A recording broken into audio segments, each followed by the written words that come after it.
नमस्कार भक्तों, आप सभी का स्वागत है हमारी चैनल वेद भक्ति पर। आज हम आपके लिए लेकर आए हैं श्री सत्यनारायण व्रत कथा। ये पावन कथा भगवान विष्णु के सत्य स्वरूप श्री सत्यनारायण भगवान से जुड़ी है।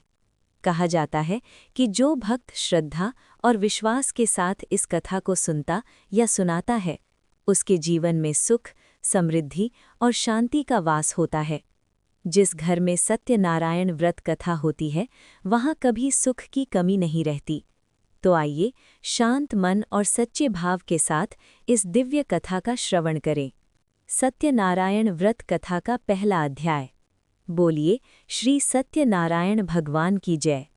एक समय की बात है, नैशिरण्य तीर्थ में शौनिकादि 88,000 ऋषियों ने श्री सूत जी से पूछा, हे प्रभु, इस कलयुग में वेद विद्या रहित मनुष्यों को प्रभु भक्ति किस प्रकार मिल सकती है तथा उनका उद्धार कैसे होगा?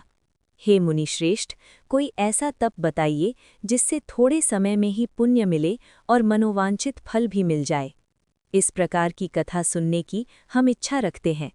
सर्वशास्त्रों के ज्ञाता सूत जी बोले, हे वैष्णवों में पूज्य, आप सभी ने प्राणियों के हित की बात पूछी है, इसलिए मैं एक ऐसे श्रेष्ठ व्रत को आप लोगों को बताऊंगा जिसे नारद जी ने लक्ष्मी नारायण जी से पूछा था और लक्ष्मीपति ने मणिश्रेष्ठ नारद जी से कहा था। आप सब इसे ध्यान से सुनिए। एक समय की बात है, योगीराज नारद जी दूसरों के हित की इच्छा लिए अनेकों लोकों में घूमते हुए मृत्युलोक में आ पहुँचे। यहाँ उन्होंने अनेक योनियों में जन्मे प्रायः सभी मनुष्यों को अपने कर्मों द्वारा अनेकों दुखों से पीड़ित देखा। उनका दुख देख नारद जी सोचने लगे कि कैसा यत्न किया जाए जिसके करने से निश्चित रूप से मानव के दुखों का अंत हो जाए। इसी विचार पर मनन करते हुए वो विष्णु लोक में गए। वहाँ वो देवों के ईश नारायण की स्तुति करने लगे, जिनके हाथों में शंख, चक्र, गदा और पद्म थे। गले में वरमाला पहने हुए थे। स्तुति करते हुए नारद जी बोले, हे भगवान, आप अत्यंत शक्ति से संपन्न हैं। मन तथा वाणी भी आपको नहीं पा सकती हैं। आपका आदि, मध्य तथा अंत नहीं है। निर्गुण स्वरूप सृष्टि के कारण भक्तों के दुख को दूर करने वाले हैं। आपको मेरा नमस्कार है। नारद जी की स्तुति सुन विष्णु भगवान बोले, हे मुनिश्रेष्ठ, आपके मन में क्या बात है? आप किस काम के लिए पधारे हैं, उसे निस्संकोच कहो। इस पर नारद मुनि बोले कि मृत्युलोक में अनेक योनियों में जन्मे मनुष्य अपने कर्मों के द्वारा अनेकों दुख से दुखी हो रहे हैं। हे नाथ, आप मुझ पर दया रखते हैं तो बताइए कि वो मनुष्य थोड़े प्रयास से ही अपने दुखों से कैसे छुटकारा पा सकते हैं। श्री हरि बोले, हे नारद, मनुष्यों की भलाई के लिए तुमने बहुत अच्छी बात पूछी है, जिसके करने से मनुष्य मोह से छूट जाता है। वो बात मैं कहता हूँ, उसे सुनो। स्वर्गलोक व मृत्युलोक दोनों में एक दुर्लभ उत्तम व्रत है, जो पुण्य देने वाला है। आज प्रेमवश होकर मैं उसे तुमसे कहता हूँ। श्री सत्यनारायण भगवान का यह व्रत अच्छी तरह विधानपूर्वक करके मनुष्य तुरंत ही यहाँ सुख भोग कर मरने पर मोक्ष पाता है। श्री हरि के वचन सुन नारद जी बोले कि उस व्रत का फल क्या है और उसका विधान क्या है? इस व्रत को किसने किया था? इस व्रत को किस दिन करना चाहिए? सभी कुछ विस्तार से बताएं। नारद की बात सुनकर श्री हरि बोले, दुख व शोक को दूर करने वाला, यह सभी स्थानों पर विजय दिलाने वाला है। मानव को भक्ति व श्रद्धा के साथ शाम को श्री सत्यनारायण की पूजा धर्मपरायण होकर ब्राह्मणों व बंधुओं के साथ करनी चाहिए। भक्ति भाव से ही नैवेद्य, केले का फल, घी, दूध और गेहूं का आटा सवाया लें। गेहूं के स्थान पर साठी का आटा, शक्कर तथा गुड़ लेकर व सभी भक्षण योग्य पदार्थों को मिलाकर भगवान का भोग लगाएं। ब्राह्मणों सहित बंधु बांधवों को भी भोजन कराएं। उसके बाद स्वयं भोजन करें। भजन कीर्तन के साथ भगवान की भक्ति में लीन हो जाएं। इस तरह से सत्यनारायण भगवान का यह व्रत करने पर मनुष्य की सारी इच्छाएं निश्चित रूप से पूरी होती हैं। इस कलिकाल अर्थात कलयुग में मृत्युलोक में मोक्ष का यही एक सरल उपाय बताया गया है। इस तरह श्री सत्यनारायण व्रत कथा का पहला अध्याय संपूर्ण हुआ। बोलिए श्री सत्यनारायण भगवान की जय। सत्यनारायण भगवान की व्रत कथा का दूसरा अध्याय। बोलिए श्री सत्यनारायण भगवान की जय। सूत जी बोले, हे ऋषियों, जिसने पहले समय में इस व्रत को किया था उसका इतिहास कहता हूँ, ध्यान से सुनो। सुंदर काशीपुरी नगरी में एक अत्यंत निर्धन ब्राह्मण रहता था। भूख प्यास से परेशान वह धरती पर घूमता रहता था। ब्राह्मणों से प्रेम करने वाले भगवान ने एक दिन ब्राह्मण का वेश धारण कर उसके पास जाकर पूछा, हे विप्र, नित्य दुखी होकर तुम पृथ्वी पर क्यों घूमते हो? दीन ब्राह्मण बोला, मैं निर्धन ब्राह्मण हूँ, भिक्षा के लिए धरती पर घूमता हूँ। हे भगवान, यदि आप इसका कोई उपाय जानते हैं तो बताइए। वृद्ध ब्राह्मण कहता है कि सत्यनारायण भगवान मनोवांछित फल देने वाले हैं, इसलिए तुम उनका पूजन करो। इसे करने से मनुष्य सभी दुखों से मुक्त हो जाता है। वृद्ध ब्राह्मण बनकर आए सत्यनारायण भगवान उस निर्धन ब्राह्मण को व्रत का सारा विधान बताकर अंतर्धान हो गए। ब्राह्मण मन ही मन सोचने लगा कि जिस व्रत को वृद्ध ब्राह्मण करने को कह गया है, मैं उसे जरूर करूंगा। यह निश्चय करने के बाद उसे रात में नींद नहीं आई। वह सवेरे उठकर सत्यनारायण भगवान के व्रत का निश्चय कर भिक्षा के लिए चला गया। उस दिन निर्धन ब्राह्मण को भिक्षा में बहुत धन मिला, जिससे उसने बंधु बांधवों के साथ मिलकर श्री सत्यनारायण भगवान का व्रत संपन्न किया। भगवान सत्यनारायण का व्रत संपन्न करने के बाद वह निर्धन ब्राह्मण सभी दुखों से छूट गया और अनेक प्रकार की संपत्तियों से युक्त होकर अंतकाल में वैकुंठ धाम चला गया। उसी समय से यह ब्राह्मण हर माह इस व्रत को करने लगा। इस तरह से सत्यनारायण भगवान के व्रत को जो मनुष्य करेगा वह सभी प्रकार के पापों से छूटकर मोक्ष को प्राप्त होगा। जो मनुष्य इस व्रत को करेगा वह भी सभी दुखों से मुक्त हो जाएगा। सूत जी बोले कि इस तरह से नारद जी से नारायण जी का कहा हुआ श्री सत्यनारायण व्रत को मैंने तुमसे कहा। हे विप्रों, अब मैं और क्या कहूँ? ऋषि बोले, हे मुनिवर, संसार में उस विप्र से सुनकर और किस किसने इस व्रत को किया, हम सब इस बात को सुनना चाहते हैं। इसके लिए हमारे मन में श्रद्धा का भाव है। सूत जी बोले, हे मुनियों, जिसने इस व्रत को किया है वे सब सुनो। एक समय वही विप्र धन व ऐश्वर्य के अनुसार अपने बंधु बांधवों के साथ इस व्रत को करने को तैयार हुआ। उसी समय एक लकड़ी बेचने वाला बूढ़ा आदमी आया और लकड़ियां बाहर रखकर अंदर ब्राह्मण के घर में गया। प्यास से दुखी वह लकड़हारा उनको व्रत करते देख ब्राह्मण को नमस्कार कर पूछने लगा कि आप यह क्या कर रहे हैं? तो उन्होंने बताया कि व्रत कर रहा हूँ तथा इसे करने से क्या फल मिलेगा, कृपया मुझे भी बताएं। ब्राह्मण ने कहा कि सब मनोकामनाओं को पूरा करने वाला यह सत्यनारायण भगवान का व्रत है। इनकी कृपा से ही मेरे घर में धन धान्य आदि की वृद्धि हुई है। विप्र से सत्यनारायण व्रत या के बारे में जानकर लकड़हारा बहुत प्रसन्न हुआ। चरणामृत लेकर व प्रसाद खाने के बाद वह अपने घर गया।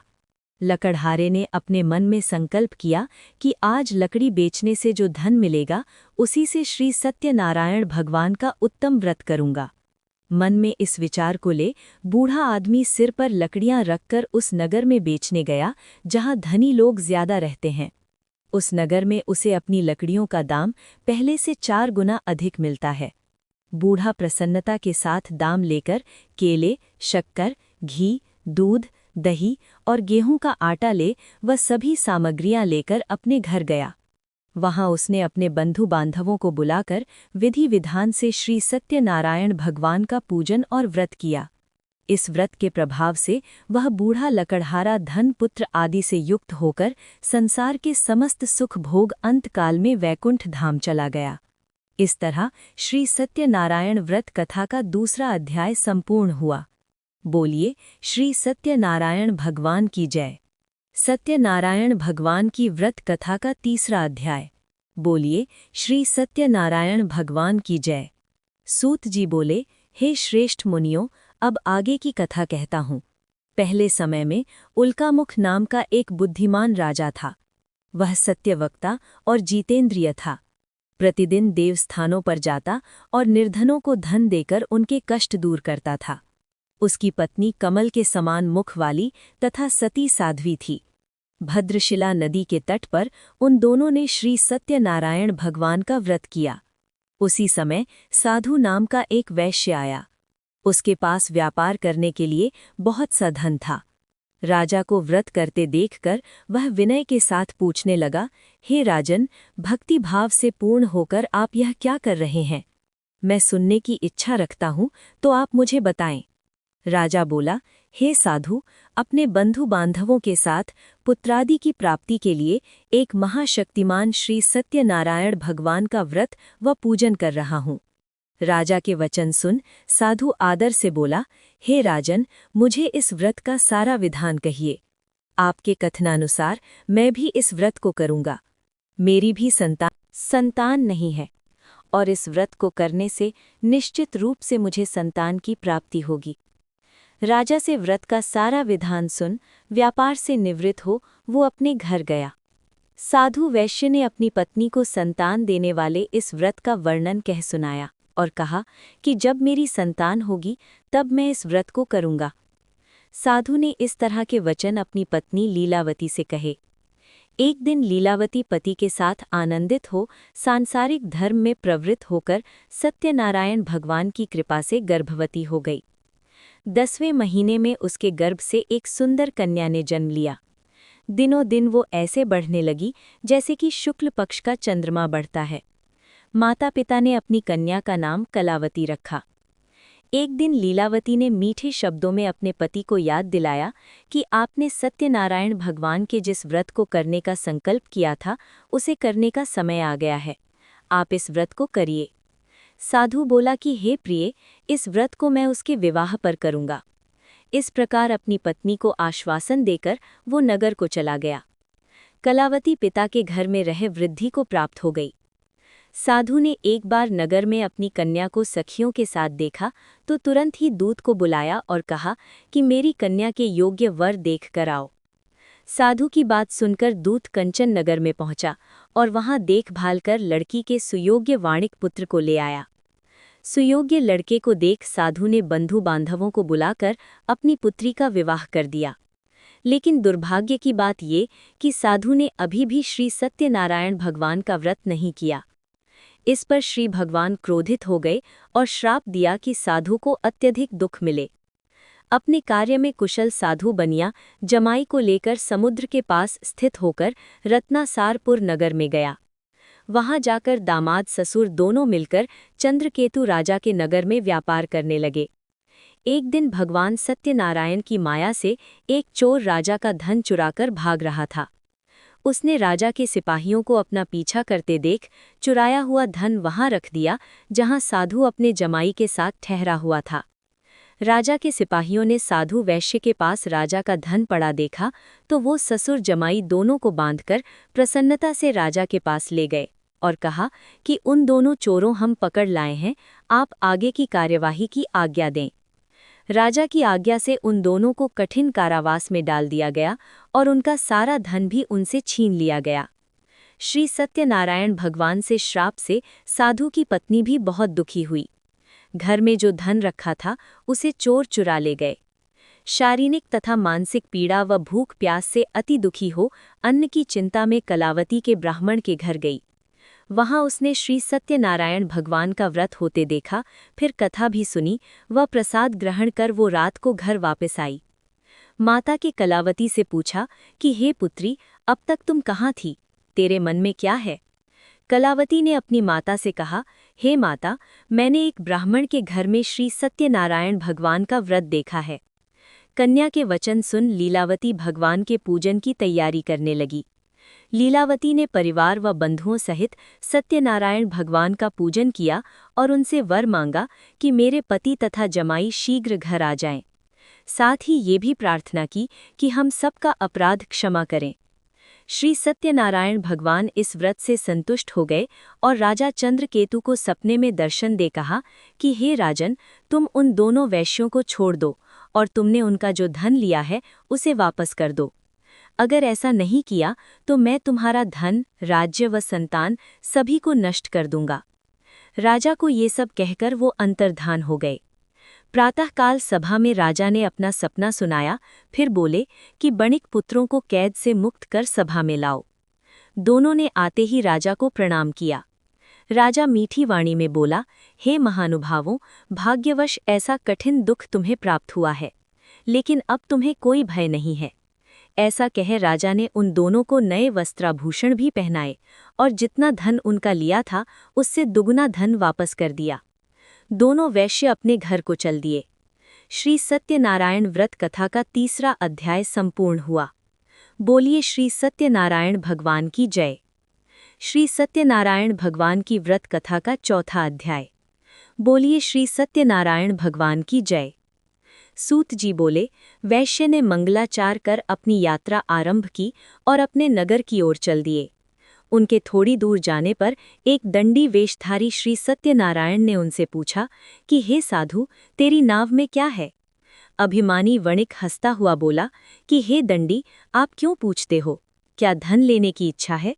मेरी नाव में तो बेल व पत्ते भरे हुए हैं। वैश्य की कठोर वचन सुन भगवान बोले कि तुम्हारा वचन सत्य हो। दंडी ऐसे वचन कहे वहां से दूर चले गए। कुछ दूर जाकर समुद्र के किनारे बैठ गए। दंडी के जाने के बाद साधु वैश्य ने नित्य क्रिया के पश्चात नाव को ऊंची उठते देखकर अचंभा माना और नाव में बेल पत्ते आदि देख वो मूर्छित हो जमीन पर गिर पड़ा। मूर्छा खुलने पर वो अत्यंत शोक में डूब गया। तब उसका दामाद बोला कि आप शोक न मनाएं, ये दंडी का शाप है, इसलिए हमें उनकी शरण में जाना चाहिए, तभी हमारी मनोकामना पूरी होगी। दामाद की बात सुनकर वो दंडी के पास पहुंचा और अत्यंत भक्तिभाव नमस्कार करके बोला कि मैंने आपसे जो जो असत्य वचन कहे थे उनके लिए मुझे क्षमा दें। ऐसा कहकर महान शोकातुर हो रोने लगा। तब दंडी भगवान बोले कि हे वणिक पुत्र, मेरी आज्ञा से बार बार तुम्हें दुख प्राप्त हुआ है, तू मेरी पूजा से विमुख हुआ। साधु बोला कि हे भगवान, आपकी माया से ब्रह्मा आदि देवता भी आपके रूप को नहीं जानते, तब मैं अज्ञानी कैसे जान सकता हूँ? आप प्रसन्न होइए, अब मैं सामर्थ्य के अनुसार आपकी पूजा करूँगा। मेरी रक्षा करो और पहले के समान नौका में धन भर दो। साधु वैश्य के भक्तिपूर्वक वचन सुनकर भगवान प्रसन्न हो गए और उसकी इच्छानुसार वरदान देकर अंतर्धान हो गए। ससुर जमाई जब नाव पर आए तो नाव धन से भरी हुई थी। फिर वहीं अपने अन्य साथियों के साथ सत्यनारायण भगवान का पूजन कर अपने नगर को चल दिए। जब नगर के नजदीक पहुंचे तो दूत को घर पर खबर करने के लिए भेज दिया। दूत साधु की पत्नी को प्रणाम कर कहता है कि मालिक अपने दामाद सहित नगर के निकट आ गए हैं। दूत की बात सुन साधु की पत्नी लीलावती ने बड़े हर्ष के साथ सत्यनारायण भगवान का पूजन कर अपनी पुत्री कलावती से कहा कि मैं अपने पति के दर्शन को जाती हूँ, तू कार्य पूर्ण कर शीघ्र आ जा। माता के ऐसे वचन सुन कलावती जल्दी में प्रसाद छोड़ अपने पति के पास चली गई। प्रसाद की अवज्ञा के कारण श्री सत्यनारायण भगवान रुष्ट हो गए और नाव सहित उसके पति को पानी में डुबो दिया। कलावती अपने पति को वहां न पाकर रोती हुई जमीन पर गिर पड़ी। नौका को डूबा हुआ देख और कन्या को रोता देख साधु दुखी होकर बोला कि हे प्रभु, मुझसे तथा मेरे परिवार से जो भूल हुई है उसे क्षमा करें। साधु के दीन वचन सुनकर श्री सत्यनारायण भगवान प्रसन्न हो गए और आकाशवाणी हुई कि हे साधु, तेरी कन्या मेरे प्रसाद को छोड़कर आई है, इसलिए उसका पति अदृश्य हो गया है। यदि वो घर जाकर प्रसाद खाकर लौटती है तो इसे इसका पति अवश्य मिलेगा। ऐसी आकाशवाणी सुन कलावती घर जाकर प्रसाद खाती है और फिर आकर अपने पति के दर्शन करती है। उसके बाद साधु अपने बंधु बांधवों सहित श्री सत्यनारायण भगवान का विधि विधान से पूजन करता है। इस लोक का सुख भोग वो अंत में स्वर्ग जाता है। श्री सत्यनारायण व्रत कथा का 4था अध्याय संपूर्ण हुआ। बोलिए श्री सत्यनारायण भगवान की जय। श्री सत्यनारायण भगवान की व्रत कथा का 5वां अध्याय। बोलिए श्री सत्यनारायण भगवान की जय। सूत जी बोले, हे ऋषियों, मैं और भी एक कथा सुनाता हूँ, उसे भी ध्यानपूर्वक सुनो। प्रजापालन में लीन तुंगध्वज नाम का एक राजा था। उसने भी भगवान का प्रसाद त्याग कर बहुत ही दुख सहन किया। एक बार वन में जाकर वन्य पशुओं को मारकर वो बड़ के पेड़ के नीचे आया। वहां उसने ग्वालों को भक्ति भाव से अपने बंधुओं सहित सत्यनारायण भगवान का पूजन करते देखा। अभिमानवश राजा ने उन्हें देखकर भी पूजा स्थान में नहीं गया और ना ही उसने भगवान को नमस्कार किया। ग्वालों ने प्रसाद दिया, लेकिन उसने वो प्रसाद नहीं खाया और प्रसाद को वहीं छोड़ वो अपने नगर को चला गया। जब वो नगर में पहुंचा तो वहां सब कुछ तहस नहस हुआ पाया, तो वो शीघ्र ही समझ गया कि ये सब भगवान ने ही किया है। वो दोबारा ग्वालों के पास पहुंचा और विधिपूर्वक पूजा करके प्रसाद खाया तो श्री सत्यनारायण भगवान की कृपा से सब कुछ पहले जैसा हो गया। दीर्घकाल तक सुख भोगने के बाद मरणोपरांत उसे स्वर्गलोक की प्राप्ति हुई। जो मनुष्य परम दुर्लभ इस व्रत को करेगा तो भगवान सत्यनारायण की अनुकंपा से उसे धन धान्य की प्राप्ति होगी। निर्धन धनी हो जाता है और भयमुक्त हो जीवन जीता है। संतानहीन मनुष्य को संतान सुख मिलता है और सारे मनोरथ पूर्ण होने पर मानव अंतकाल में वैकुंठ धाम को जाता है। सूत जी बोले, जिन्होंने पहले इस व्रत को किया है, अब उनके दूसरे जन्म की कथा कहता हूँ। वृद्ध शतानंद ब्राह्मण ने सुदामा का जन्म लेकर मोक्ष की प्राप्ति की। लकड़हारे ने अगले जन्म में निषाद बनकर मोक्ष प्राप्त किया। उल्कामुख नाम का राजा दशरथ होकर वैकुंठ को गए। साधु नाम के वैश्य ने मोरध्वज बनकर अपने पुत्र को आरे से चीरकर मोक्ष पाया। महाराज तुंगध्वज ने स्वयंभू होकर भगवान में भक्ति युक्त हो कर्म कर मोक्ष पाया। श्री सत्यनारायण व्रत कथा का 5वां अध्याय संपूर्ण हुआ। बोलिए श्री सत्यनारायण भगवान की जय। इस पावन कथा से हमें ये सीख मिलती है कि भगवान धन के नहीं, भाव और भक्ति के भूखे हैं। जो भक्त सच्चे मन से ईश्वर की आराधना करता है, भगवान उसकी हर मनोकामना पूर्ण करते हैं। यदि आपको ये कथा पसंद आई हो तो हमारे चैनल वेद भक्ति को सब्सक्राइब करें, वीडियो को लाइक करें और इसे अपने प्रियजनों के साथ शेयर करें। भगवान श्री सत्यनारायण आप सभी भक्तों पर अपनी कृपा दृष्टि बनाए रखें। बोलिए श्री सत्यनारायण भगवान की जय। वेद भक्ति की तरफ से आप सभी से विशेष अनुरोध है कि सिंगल यूज प्लास्टिक का प्रयोग न करें। धन्यवाद। कमेंट में जय श्री सत्यनारायण भगवान जरूर लिखें।